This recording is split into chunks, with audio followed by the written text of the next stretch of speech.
حضرت سیدنا علی المرتضیٰ کرم اللہ وجہ الکریم آپ سے بھی ایک روایت موجود ہے، اور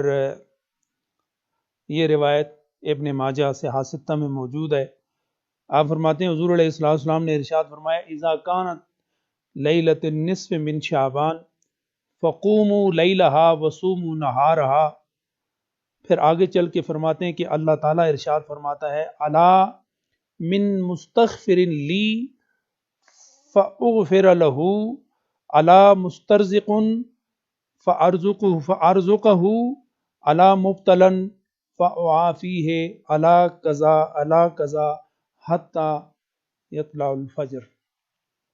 او کما قال النبی صلی اللہ علیہ وسلم۔ آپ فرماتے ہیں کہ حضور علیہ السلام نے ارشاد فرمایا جب 15ویں شعبان آتی ہے تو اللہ کے رسول نے ارشاد فرمایا فقوموا لیلہا، یہ رات ضائع نہ ہونے پائے، اس رات کو قیام کرو، اس رات کو اللہ کی عبادت کرو، اس رات کو اللہ کی ریاضت کرو، عبادت و ریاضت،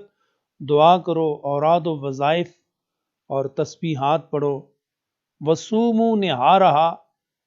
اور اس کا جو دن ہے 15ویں کا دن، 15ویں کی رات عبادت اور 15ویں کا دن، اس دن آپ روزہ رکھیں۔ اور یہ رات اتنی عظیم ہے کہ اللہ تعالیٰ اپنی شان کے مطابق آسمان دنیا پہ اتر آتا ہے